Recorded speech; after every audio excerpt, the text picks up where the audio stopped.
Ayah saya meninggal saat saya masuk pesantren. Dan baiknya saya rasakan luar biasa. Beliau mengajar di musalla kecil dulu, sekarang jadi masjid. Itu saya selalu dibawa. Beliau mengajar, saya tidur.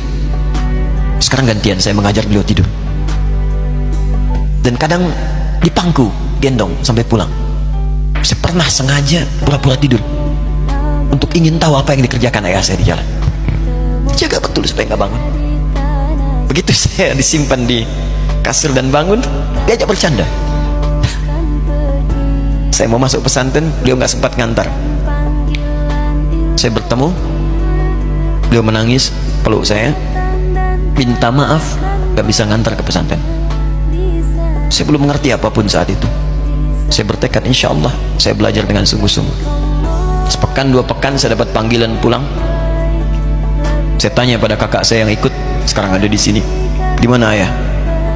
Beliau nggak jawab. Sampai di Bandung, paman saya, beliau sekarang Sekom MUI Jawa Barat, langsung menyampaikan, nampaknya nggak akan terkejar sampai sana, mungkin sudah dimakamkan. Saya ngerti, paham saat itu bahwa beliau telah wafat. Maka saya pulang. Maghrib saya sampai, saya dapati ibu di ruangan tengah. Saya datangi, saya menahan tangis, tidak menangis sedikit pun untuk membahagiakan ibu saya. Saya datang, saya peluk, saya temani tidurnya. Itu pertemuan saya dengan ayah saya terakhir di mimpi. Saya bermimpi melihat sudah pakai kemeja, tersenyum, mendadahi saya. Sudah. Besoknya saya cari ke kamar, ternyata Allahu Akbar, apa yang selama ini saya pelajari di pesantren, kitabnya sudah ada di kamar semua, sudah disiapkan. Saya menangis saat itu. Saya bawa mushaf. Jadi bapak saya, ayah saya, itu bajunya pun saat wafat dibagikan kepada sahabat-sahabatnya. Bajunya, kitab-kitab ini dibagikan. Ibu saya menunjukkan kemudian ada jam yang nanti nak pakai. Saya bilang simpanlah. Saya bawa mushaf. Dengan mushaf itu saya duduk di ruangan tengah, saya menghadap ke kiblat dan saya mohon kepada Allah, ya Allah, saya tak punya kemampuan lagi membahagiakan ayah saya saat hidup di dunia, tapi mohon jadikan setiap huruf dalam Al-Quran ini, ya Allah, pahalanya mengalir untuk ayah saya. Begitu saya bacakan saat itu, tak bisa saya berhenti, dan tiba-tiba langsung masuk ayatnya, artinya, posisinya, nomornya, gak pernah berhenti, masuk. Saya bertekad ingin berbuat baik. Puncaknya saya sekolah. Ibu, ya Allah, saya ingin berbakti pada ibunda saya. Anda tahu apa yang terjadi? Demi Allah saya katakan, ketika Anda bersabar, ibu saya, Bu, Pak, itu krisis 97, Pak. Waktu krisis saya masuk pesantren, saya diberikan sempurna bekal seperti anak-anak lain. Rupanya ibu saya sudah tanya kepada santi-santi, orang tuanya, berapa bekal Anda kasihkan? Dikasih yang paling tinggi itu dikasihkan pada kami tiap bulan. Saya terima. Satu kali libur saya pulang dari jauh, ibu saya tersenyum melihat sedang jemur pakaian, lihat saya. Begitu saya tiba, kaget saya. Kok pakaian ibu saya, pakaiannya nggak cocok dipakai gitu. Ini bukan pakaian ibu saya, kayak kain pel lah kalau sekarang. Saya masuk ke rumah, saya kejar, saya buka pakaiannya, lemari, saya nggak temukan sedikit pun. Saya kejar kakak saya, dia sudah siapkan makan. Kak perempuan kami yang kedua, mana pakaian ibu saya? Perhatikan jawabannya. Dia menangis saat itu. Dia bilang, mama itu telah menjual semua perhiasan dan pakaiannya untuk pendidikan kamu. Jual. Untuk kita, katanya. Jual. Dan bertahan dengan 150.000 per bulan saat krisis. Jadi rupanya ibu saya itu makan nasi sehari cuma sekali. Beliau mengajar. Di berangkat sekolah itu cuma makan pisang, minum kopi, makan nasinya malam. Saya bilang, ya Allah, saya akan ganti baju ibu saya dengan kain ihram, dan saya ganting tangannya di Masjidil Haram. Itu apa yang terjadi? Begitu saya kuliah di Libya, alhamdulillah, saya berangkat, saya mulai mengajar, saya serius belajar. Saat itu kemudian Allah mulai berikan jalan. Saya ingin sungguh-sungguh. Malam saya bangun, saya sholat, saya belajar, saya menghafal Quran, saya belajar riwayat Quran.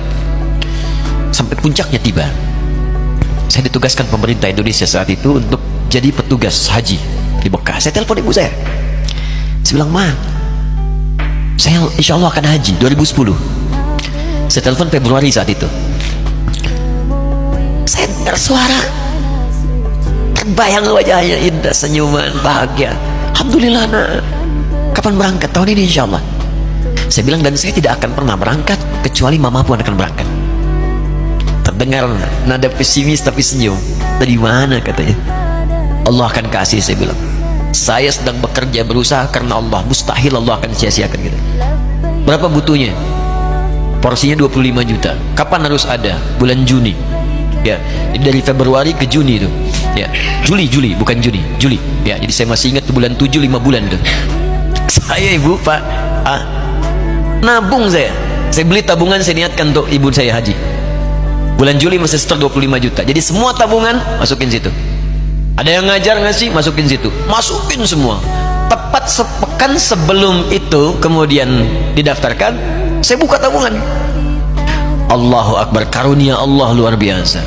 Tadi butuh berapa? 25 juta. Begitu dibuka, Masya Allah, 1 juta. Karena beasiswa nggak banyak, 1 juta. Tapi 3 hari sebelum daftar, entah dari mana ibu-ibu pengajian nih KBRI datang. Ustaz, ibu katanya mau haji juga ya? Ustaz mau haji ya? Ibu ikut ya? Sudah nggak usah dipikirin, nanti kami yang pikirkan semuanya. Tiba-tiba dikirim, bayar porsinya di sana, dapat koper paling besar. Bayangkan, tadinya kopernya belum datang, telepon lagi, nak koper belum datang katanya. Saya bilang, Ma, tenang aja, apa hajinya nggak jelas ini? Tidak jelas, saya bilang, insya Allah. Ya. Nah, cuman beritanya berbeda. Begitu saya telepon lagi, Ma, gimana bisa? Nah, telah keluar pengumumannya. Kapan, Ma? 2013. Loh, kan saya hajinya 2010, nggak bisa, harus 2010. Lihat kalimat ibunda saya. Nah, jangan pernah mengambil hak orang lain. Allah kasih 2013, alhamdulillah. Saya bilang, Ma, kita tidak harus mengambil hak orang lain, tapi kita meminta kepada Allah yang memanggil kita. Boleh jadi Allah akan berikan tambahan kuota pada tahun ini. Doa lagi, minta, langsung ke masjid. Tiba-tiba ada sidang oki di Istanbul saat itu, keputusan 1.000. Setiap ada 1.000 muslim, 1 kuotanya. Saat itu Indonesia dapat tambahan 22.000, termasuk ibu saya ada di situ. Ya, acara malam Al-Qadar 27 Ramadan malam, masih ingat betul, saya jadi MC dengan rektor pada saat itu. Saya nggak pernah bawa handphone, tiba-tiba handphone itu saya bawa, berbunyi kemudian telepon itu. Saya minta pada rektor izin, saya angkat dulu, diperkenankan. Saya kemudian ke belakang masjid, saya angkat. Tiba-tiba saya dengar suara sudah menangis. Nah, katanya, kenapa, Ma? Alhamdulillah, Mama bisa haji. Ternyata kuota itu termasuk ibu saya. 5 bulan, Pak. Pena biasa, nggak bayar tambahan, nggak ada macam-macam, bisa berangkat. Begitu saya berangkat duluan, saya tungguin betul di apartemennya, di maktabnya sampai datang. Begitu sudah datang, saya nggak sapa, saya lihat dari jauh. Bahagianya saya bisa mengganti pakaian tadi yang lusuh dengan kain ihram. Saya perhatikan, saya ikuti dari belakang. Di lift, saya ikuti. Di jalan, saya ikuti. Begitu sampai Masjidil Haram, saya gandeng tangannya. Ma, kita sama-sama. Labbaik Allahumma labbaik, labbaik la syarika lak, labbaik. Saya tawaf, saya gandeng ibu saya lindungi supaya dapat kenikmatan dalam tawafnya. Begitu saya rasakan bagaimana Sayyidah Hajar bekerja keras untuk Ismail. Saya balas di situ, saya gandeng tangan yang kanan, saya minta pada Allah, muliakan ibu saya, ya Allah, muliakan ibu saya, muliakan, berikan saya kesempatan membahagiakannya.